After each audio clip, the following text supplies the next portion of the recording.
Salut à tous et bienvenue sur la chaîne. Je m'appelle Émile Garnier et ici, on parle de voitures sous tous les angles, entretien, astuces pratiques, fonctionnement des moteurs et bien plus encore. Si vous voulez mieux comprendre votre véhicule et éviter les erreurs coûteuses, vous êtes au bon endroit. Pensez à mettre un j'aime, à vous abonner à la chaîne et à regarder la vidéo jusqu'à la fin. Vous y trouverez des infos vraiment utiles. Au début, de Ziguli aux voitures étrangères, les voitures, et pas nécessairement celles fabriquées à l'étranger, sont arrivées en masse dès la chute du rideau de fer. Ainsi, en 1993, la part des voitures dans l'ensemble des importations atteignait 10%, un chiffre important. Et l'État s'est très vite rendu compte qu'il pouvait en tirer un bon profit. En outre, les directeurs et les propriétaires d'usines automobiles sont devenus très inquiets, car les nouvelles Zigul s'amarraient. Volga était en concurrence avec des voitures étrangères d'occasion. Et souvent, le consommateur choisissait une voiture étrangère non pas neuve, mais beaucoup plus moderne et bien équipée. Dites-nous franchement si, il y a 25 ans, en choisissant entre un Samara, une Volga ou un UAZ9 et un Barrel, un 124, ou un Pajero d'occasion, vous auriez préféré le véhicule national? Dans ce cas, le fabricant national a été défendu à l'aide de droits de douane. Le décret numéro 1322 du gouvernement de la Fédération de Russie, adopté en décembre 1993, autorisait les citoyens de la Fédération de Russie à importer un véhicule en franchise de droit, à condition qu'une seule voiture soit importée au cours de l'année et qu'elle ne soit pas vendue ou donnée en cadeau au cours des 2 années suivantes. Si une voiture étrangère était importée, il fallait payer 5 écus pour chaque centimètre cube, si le volume du moteur dépassait 1800 cm3. L'écu est une unité monétaire conventionnelle entre les pays européens dans les opérations de commerce extérieur, et il pouvait donc être conditionnellement assimilé à $1 américain. Cela signifie qu'en important une nouvelle Opel Vectra avec un moteur de 2 litres, il fallait payer la somme fantastique de 10,000 $ pour le dédouanement. Il est clair qu'il y a 20 à 25 ans, cette mesure était présentée comme un moyen de remplir le budget de l'État et de sauver des gens qui se noyaient, mais les autres bénéficiaires du lobby de l'automobile étaient également clairs. Et cela n'était pas seulement clair pour les locaux, dans leur analyse du marché automobile russe au début des années 90, des journalistes américains on note que, sans droit de douane sur les voitures importées, atteignant 100% du prix de la voiture, les constructeurs automobiles russes feraient faillite. Pourtant, même avec des droits de douane aussi draconiens, 450 000 voitures ont été importées en 1995. Et les usines, malgré la protection de l'État sous la forme de droits de douane, n'ont pas eu la vie facile. Prenons un exemple historique très intéressant. En 1996, les concessionnaires d'Avtovaz ont acheté une Nine pour environ 40 millions de roubles. 3 millions ont été immédiatement remboursés à l'État sous forme de TVA, le prix des matières premières et des composants comprenant le même montant. Les droits d'accise se sont élevés à près de 2 millions. Au total, 8 millions de roubles, une charge financière qui pèse sur les épaules de l'acheteur. Mais l'usine a dû dépenser 15 millions pour l'achat des composants de la nouvelle machine, et 7 autres millions pour d'autres coûts. Énergie, assurance sociale, salaire, entretien des équipements, etc. Toute cette arithmétique suggère que les droits à l'importation n'ont pas vraiment contribué à la protection des producteurs nationaux, qui étaient eux-mêmes une vache à lait pour l'État. Et si l'on ajoute l'aide d'hommes d'affaires comme Berezovski et de concessionnaires comme Logo VAZ, qui ne payaient pas les voitures qu'ils expédiaient pendant des mois, il n'est pas surprenant qu'en 1995, VAZ enregistre un bénéfice de 2,2 trillions de roubles. Au bilan et qu'après avoir payé tous les impôts, paiements et amendes, il lui soit reste une perte de 2,02 trillions de roubles. En outre, l'État a, d'une part, introduit des taxes et, d'autre part, envisage un certain nombre de catégories de personnes privilégiées. Chaque liquidateur de la catastrophe de Tchernobyl avait le droit d'importer une voiture étrangère en Russie sans payer de taxes et de la vendre ensuite à un autre citoyen de la Fédération de Russie. Les marins, les diplomates et les citoyens ayant vécu plus de 182 jours à l'étranger bénéficiaient de ce droit. Et les citoyens n'ont pas seulement usé de ces droits, ils en ont aussi abusé. Il y avait aussi le sujet du dédouanement biélorusse, lorsqu'un citoyen de la République du Bélarus ne payait que 0,3 écus par cube, sans TVA, sans droit d'accise et sans droit de douane de 30%, puis, grâce à l'union douanière existant officiellement depuis 1995 et à l'accord sur la création de l'État de l'Union, depuis 1999, importait une voiture pour lui-même, la dédouanait, pour une petite somme d'argent et la vendait à un citoyen de Russie. Jusqu'en septembre 1998, la Biélorussie elle-même avait une interdiction de 2 ans, à partir du moment du dédouanement, sur l'aliénation des voitures étrangères dédouanées dans le cadre du régime préférentiel. Mais dès que l'interdiction a été levée, les voitures se sont engouffrées dans la brèche législative comme un grand fleuve. L'absence d'unification de la législation douanière pour les particuliers a été temporaire, et les régimes, Tchernobyl et biélorusse, ont rapidement perdu leur pertinence. Le premier, dédouanement, en Russie représentait 25% du coût d'une voiture d'occasion, 1992, en 1993, les droits d'accise passent d'abord à 35%, puis à 50%.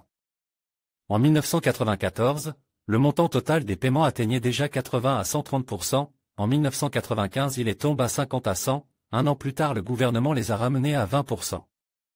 En 1999, la part des paiements a atteint 65% du prix des voitures importées et, depuis 2003, le paiement unique des droits de douane pour les particuliers lors de l'importation d'une nouvelle voiture a atteint 48%.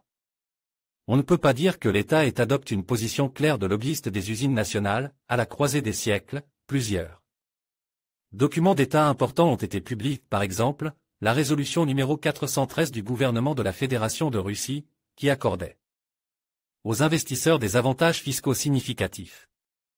Et oui, dès 2000, des accords ont été signés sur la production de voitures Renault et Ford en Russie, qui ont finalement abouti à la création d'usines automobiles à Moscou et à Vsevolozhsk. La Ford Focus et la Renault Logan sont devenues la première voiture étrangère pour des centaines de milliers de nos concitoyens.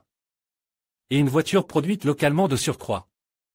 Une autre faille intéressante avant 2001 était la variante de la production de voitures étrangères à la frontière occidentale de la Fédération de Russie. À l'époque, il était possible d'exporter de la région de Kaliningrad en franchise totale de droit tout ce qui était produit sur le territoire de la région, si la valeur ajoutée n'était pas inférieure à 30%. Il est donc clair que la production d'assemblage de voitures BMW dans l'entreprise Avtotor n'était qu'une sorte de contournement des droits de douane de la part du constructeur allemand. Pour ainsi dire, un autre lobby automobile, seulement alternatif.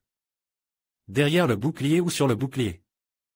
Et puis l'État serre la vis, selon le décret gouvernemental numéro 643 du 30 août 2002, à partir du 1er octobre, les droits de douane pour les particuliers sur les voitures de plus de 7 ans ont temporairement été multipliés par 2,5 en moyenne.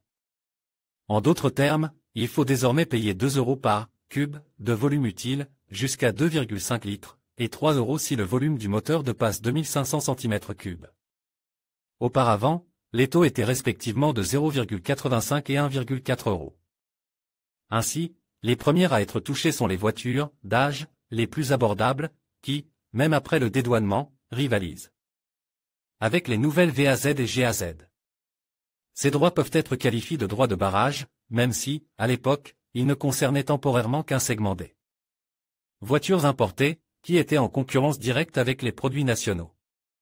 En 2003, le gouvernement a dû répondre à une question difficile, maintenir les droits de douane, pour le plus grand bonheur des automobilistes, ou soutenir les constructeurs automobiles nationaux et les partenaires et investisseurs potentiels en introduisant des taux d'imposition draconiens. Le chef du gouvernement, M. Kasyanov, a répondu, l'effet des droits de douane prohibitifs temporaires sur les voitures étrangères de plus de 7 ans, introduits en 2002, devient, à partir du 4 juillet 2003, inopportun. Inopportun. Au lieu de 2 taux de droits de douane, pour les personnes physiques et morales séparément, le gouvernement a introduit 6 nouveaux taux, ce qui fait que le dédouanement d'une Audi de 1,6 litres passe de 1630 à 2880 $, soit presque le double, et que la version de 2 litres au nouveau taux coûte aux propriétaires plus de 2 fois plus cher, si l'on parle de droits de douane. En janvier 2004, le nouveau code des douanes de la Fédération de Russie est entré en vigueur, ce qui n'a pas eu d'incidence sur les taux appliqués aux voitures de plus de 3 ans, qui restent au niveau de l'ancienne barrière. À cette époque, il est apparu clairement que les privilèges accordent aux constructeurs automobiles étrangers pour la fourniture de composants d'assemblage et les engagements pris à cet égard pour parvenir à une localisation de 50% d'ici 2007 n'étaient pas très efficaces dans la pratique et n'étaient pas réellement mis en œuvre, car en 2005, seuls des tapis en caoutchouc, des bacs à batterie, des garnitures de sièges et des vitres latérales étaient produits en Russie pour les voitures Focus. Et on ne peut pas dire qu'à l'époque, Ford ne voulait pas produire le reste dans notre pays, tout simplement parce qu'il n'y avait alors aucun fabricant en Russie capable de produire des pièces de la qualité requise. Au milieu des années 20, la situation s'est améliorée et stabilisée, notamment grâce à des prêts automobiles abordables et au refus des propriétaires de payer des frais de transport considérables pour d'anciens biens immobiliers. Environ 800 000 vieilles voitures ont été mises à la casse et les concessionnaires ont importé près de 1,8 million de nouvelles voitures en 2006. 1000 vieilles voitures, tandis que les concessionnaires ont importé près de 1,8 million de nouvelles voitures en 2006. Le parc automobile a été rajeuni à un rythme sans précédent, et il est agréable de constater que ce ne sont pas seulement et pas tellement les Ziguli qui ont été nouvelles. La Ziguli est restée pendant longtemps la voiture la plus populaire de la Fédération de Russie, du moins en termes de volume de vente annuel. Problème de ces dernières années, crise, union douanière, OMC et taxes à la casse. On pourrait croire qu'il faut vivre et être heureux, n'est-ce pas? Pourtant, la crise économique mondiale qui a éclaté en 2008 a frappé le marché de l'automobile, y compris la Russie. Elle a été si grande qu'elle n'a pas été sans sacrifice sacre. En février 2008, un accord a été signé entre Avtovaz et Renault, à la suite duquel les Français ont obtenu une participation bloquante, 25%, et en 2014, l'alliance Renault-Nissan a pris plus de 50% des parts de l'entreprise. C'était à la fois une bonne et une mauvaise chose. D'une part, les technologies de Renault et de Nissan et la toute nouvelle plateforme B0 étaient de plus en plus utilisées dans les nouveaux modèles de Lada, tandis que d'autre part, Avtovaz se perdait, passant d'une entreprise possédant sa propre école automobile depuis 40 ans à l'une des unités du groupe avec un site d'assemblage de voitures et une usine de production de voitures avec l'ingénierie de quelqu'un d'autre. Nous reviendrons un peu plus tard sur les conséquences de cette évolution. En 2009, en raison de la situation créée par la crise, le gouvernement est venu en aide à ceux qui assemblaient des voitures sur le territoire de la Fédération de Russie, les droits de douane sur les importations de composants pour l'assemblage industriel de voitures, boîtes de vitesse, ceinture de sécurité, système de suspension, radiateur, etc. ainsi que sur les moteurs d'une cylindrée supérieure à 2,8 litres, ont été réduits à zéro pendant 9 mois. Auparavant, le même gouvernement avait imposé des droits de douane barrière sur l'importation de carrosseries destinées à l'assemblage de voitures, en fixant la barre de prix minimum pour la carrosserie à 5 000 €. De cette manière, les fonctionnaires ont essayé de rendre non rentable l'assemblage banal des voitures à l'aide d'un tournevis et de soutenir les entreprises qui travaillent sur un cycle de production complet. Dans le même temps, l'État a lutté contre l'importation de constructeurs japonais. Et puis il y a plusieurs pirouettes douanières intéressantes qui ne sont pas directement liées aux voitures, mais qui les affectent théoriquement et, comme il s'est avéré, pratiquement. Tout d'abord, en 2010, la Russie a rejoint l'Union douanière de l'Union économique eurasienne, l'UEA, qui ne comprenait initialement que la Russie, le Bélarus et le Kazakhstan, ce qui n'a pas annulé les droits de douane, mais a transféré tous les contrôles douaniers et partiellement les contrôles de transport sur le contour extérieur des frontières de l'UE. À l'avenir, cela aurait dû conduire à un taux de TVA nul sur les exportations de marchandises, mais lors de l'importation de marchandises. En Russie, la TVA et les droits d'accise ont été perçus par les autorités fiscales russes. En 2012, la Fédération de Russie est devenue membre de l'Organisation mondiale du commerce, OMC, toutes les réglementations de l'Union douanière ayant été mises en conformité avec les normes de l'OMC l'année précédente. Cela s'est traduit par une réduction de certains droits de douane de 9,5% à 7,3%, mais en général les taux restent les mêmes. L'adhésion à l'OMC, ainsi que l'Union douanière de l'EAU, n'ont pas eu d'impact global sur la situation du marché automobile, qui se redressait lentement et commençait à se remettre sur pied après l'effondrement sensible de 2008. Cependant, à la même époque, 2012, la Russie a commencé à percevoir une taxe de recyclage, un paiement unique pour l'élimination future des équipements, qui est présente par l'État lui-même comme une taxe environnementale, mais tous les acteurs du marché l'ont immédiatement perçu non seulement comme un revers de la médaille, mais aussi comme une tentative de la part des autorités de mettre en œuvre de cette manière une autre taxe, qui pour chaque voiture était basée sur le taux de base, de 20 000 à 172 500 roubles. En fonction du type, multiplie par un coefficient spécial. Au départ, la taxe à la casse n'a été introduite que pour les voitures importées, et elle pouvait être considérée comme une barrière.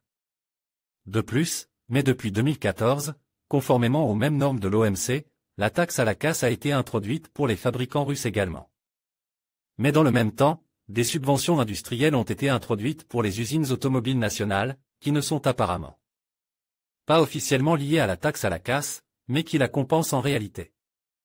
Et en 2018, les privilèges pour l'importation de composants destinés à l'assemblage de voitures ont été purement et simplement annulés. Ils étaient et pourtant en vigueur depuis 2005, permettant l'importation en franchise de composants à condition de localiser la production. Ainsi, avec des taux relativement élevés sur les importations de voitures afin de remplir le budget, l'État a également frappé durement les PSB. Dans le même temps, les PSA présentent un autre inconvénient de taille, si l'industrie n'est pas autosuffisante et produit du métal pour les carrosseries, les tapis et le rembourrage des sièges, les composants de haute technologie sont toujours produits à l'étranger. Cela signifie que même avec une production localisée, une part importante des revenus continuera à aller à l'étranger. Mais ce n'était pas le début de la fin, car le marché était à nouveau en hausse et a pu digérer la charge suivante sans trop de difficultés. Mais les événements de 2022 n'ont pas seulement frappé de plein fouet l'industrie automobile nationale et localisée, ils ont aussi enfoncé à fond le clou de la confrontation géopolitique. En effet, en 2022, les constructeurs étrangers ont commencé à quitter massivement la Russie, dans tous les sens du terme. Et si la fermeture d'un certain site d'assemblage à Kaluga est une chose, le départ d'un géant comme Renault du pays s'est avéré être une sanction pour Avtovaz. D'une part, il a mis fin au projet commun et a privé l'usine de la possibilité de produire autre chose que ses propres modèles. Et, d'autre part, il s'est avéré que, sans les Français, même la vieille Niva a été privée d'ABS et d'autres composants modernes pendant une longue période. Après tout, l'intégration d'Avtovaz dans la structure de Renault était profonde précisément au sens de la production, il était rentable de produire des composants non pas spécifiquement à Togliatti ou en Russie en général, mais là où leur production était établie depuis longtemps. Et peu importe qu'il s'agisse de la France, de la Roumanie ou d'un quelconque Maroc. Passons maintenant de l'analyse rétrospective au raisonnement prudent et répondons non seulement à la question « qui est à blâmer ?», mais aussi « que faire ?». Oui, dans les conditions actuelles, le développement de l'industrie automobile se présente sous des auspices plutôt sombres. Mais nous pouvons supposer que l'annulation des droits de douane ou leur réduction au niveau d'il y a 20 ans pourrait être non pas une bizarrerie libérale, mais un véritable moyen de stimuler le marché, déjà en proie à des convulsions économiques. Au moins, les droits sur les voitures de moins de 3 ans, les kits automobiles et les composants. En effet, d'une part, les Russes ont été confrontés au manque de voitures familières et, d'autre part, ils ont été surpris de constater que les modèles restants sur le marché sont devenus nettement plus chers. L'année dernière, l'un des députés de la Douma d'État a proposé au ministère des Finances de réduire les droits de douane sur les importations de voitures en Russie. Toutefois, le ministère a répondu par un refus, ne soutenant pas l'idée d'un dédouanement favorable. Le ministère des Finances a été soutenu dans sa réponse négative par un autre ministère, le ministère de l'Industrie et du Commerce. Selon les représentants du gouvernement, la question de la réduction ou de l'annulation des droits de douane sur les importations de voitures n'est pas envisagée pour le moment, car elle ne répond pas aux intérêts du développement de l'économie et des industries russes dans le contexte de la pression des sanctions extérieures. Dans ce contexte, la nouvelle selon laquelle l'Association des entreprises européennes, AEB, qui comprend des marques automobiles, souhaite être reconnue comme agent étranger est devenue curieuse. À l'heure actuelle, le ministère de la Justice vérifiait l'influence de l'organisation sur la politique intérieure du pays. L'AEB regroupe aujourd'hui plus de 500 personnes morales russes et, bien que l'AEB change de position et ne considérait pas les importations parallèles comme un mal, car, dans les nouvelles circonstances, certaines solutions sont devenues nécessaires pour maintenir le fonctionnement stable de l'économie, le gouvernement a encore des questions à poser à l'organisation. Et pour finir, théorisons un peu. Si nous supprimons ou réduisons brusquement les droits de douane tant sur les voitures en kit que sur les voitures importées, limitons. Nous pour commencer aux voitures neuves, les voitures assemblées ici et les voitures importées devraient inévitablement devenir moins cher, selon les lois du marché. Seul l'État y perdra, puisqu'il perdra des recettes budgétaires. Toutefois, le recul historique montre que ni les droits de douane, ni leur absence sur les importations de kits automobiles, ni leur retour, bien qu'ils aient stimulé la localisation, n'ont directement contribué au développement de l'industrie automobile nationale. L'annulation théorique des droits de douane ne nuirait donc pas nécessairement à Avtovaz, surtout au vu de ces nouvelles perspectives de partenariat, mais elle rendrait le Moskvich russo-chinois considérablement moins cher. D'une part, il est évident que les constructeurs nationaux qui produisent d'une manière ou d'une autre des voitures sur le territoire de la Fédération de Russie, y compris les marques locales et les nouvelles anciennes, marques comme Moskvich, ne se réjouiraient guère de l'annulation ou de la réduction des droits de douane. D'autre part, cette même mesure permettrait également de réduire les prix des voitures assemblées en Russie, à condition que le coût de l'importation des composants soit réduit. Bien sûr, il ne faut pas s'éhonter sur le fait que le marché puisse se civiliser, en l'absence d'importations officielles. Mais tant les constructeurs, qui souffrent de la baisse du pouvoir d'achat de la population, que les concessionnaires, généralement en état de choc permanent selon leur propre dire, pourraient améliorer leur position grâce à l'augmentation du nombre de clients prêts à acheter une voiture devenue plus abordable. Pour l'instant, la situation fait plutôt penser à une blague sur un homme qui avait tout, il y a 10 à 15 ans, la Russie avait vraiment tout, une production bien établie d'assemblage de voitures étrangères modernes, un marché solvable, et même une alliance mutuellement bénéfique avec l'un des meilleurs constructeurs automobiles du monde. Mais il est encore difficile de deviner ce qui se passera ensuite. Les prédictions les plus simples incluent l'expansion des relations de partenariat avec la Chine, à la fois en termes de nouvelles marques et de nouveaux modèles et de localisation. Ce n'est un secret pour personne que des modèles chinois portant une marque nationale apparaîtront dans la principale usine automobile russe dans un avenir prévisible. Mais nous ne pouvons qu'émettre des hypothèses prudentes sur la manière dont tout cela s'articulera avec les importations parallèles, les désirs des acheteurs, leurs capacités et les contraintes extérieures. En conclusion, les droits de douane à l'importation ont une longue histoire, remontant à plusieurs siècles, et ont évolué en réponse aux changements économiques et politiques mondiaux. Aujourd'hui, bien qu'ils continuent de jouer un rôle dans la protection des industries locales et la régulation des échanges, leur nécessité est souvent remise en question dans un monde de plus en plus interconnecté. Alors que certains plaident pour leur maintien afin de soutenir l'économie nationale, d'autres soutiennent qu'une réduction des barrières commerciales pourrait favoriser la croissance et l'innovation. Il est donc essentiel de réfléchir à l'avenir des droits de douane et à leur impact sur le commerce international et les consommateurs.